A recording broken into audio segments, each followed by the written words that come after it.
to say Hilbrich, Jonathan Hilbrich. And now, simply Ann Hotelli. Ann?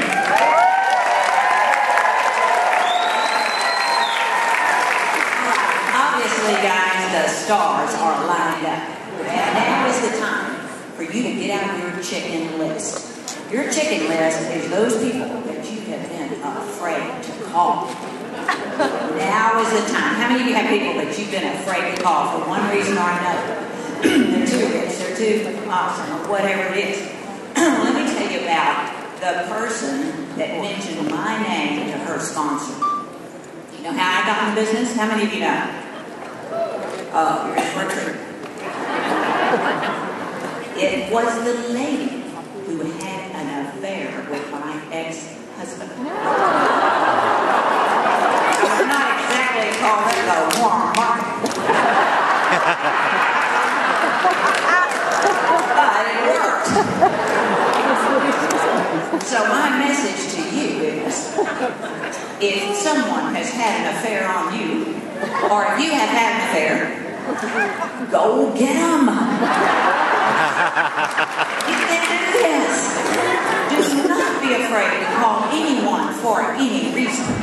Now, that person is kind of like that person that sponsored Russ Garland. She tried to ride on a pony all the way through the rodeo, and it did not work. So, you do have to take action, but it's not really revenge, but she has lost millions and millions of dollars for not staying in this business. So don't make that mistake. Call everyone. Let me just give you one other tip. If you run out of people that you know and you've seen lately, call people that you knew a long time ago. I call all of my people that I graduated from high school with. I said, you know, I haven't called you for 45 years. I haven't had anything important enough yet.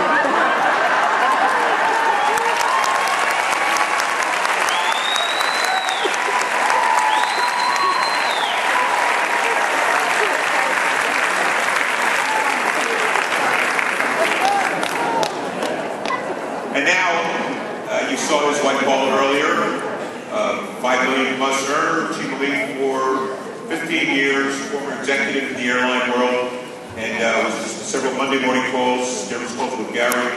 Please, Mort, Charlotte. Mort.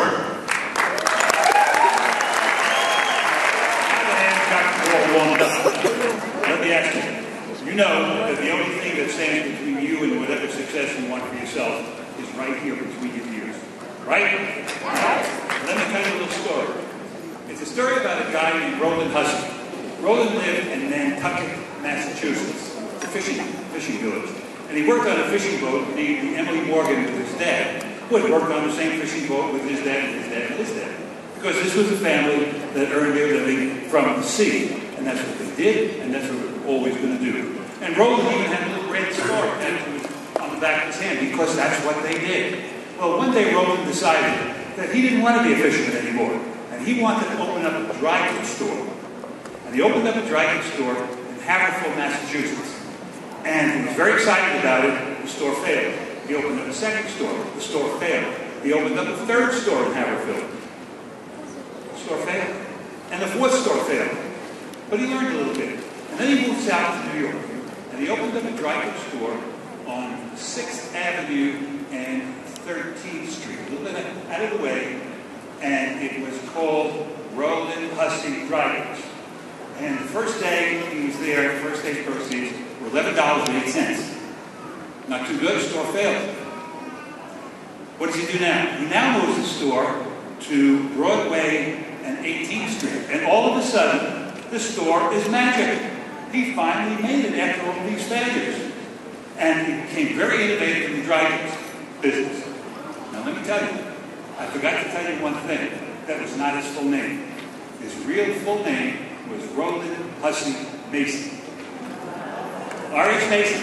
And that red tattoo in the back of his hand became the standard of dry goods retailing around the world. And I want you to remember that every time you see that red star, remember Live, learn, never give up, be true to yourself, and be true to your beliefs. That's the ultimate success in our life.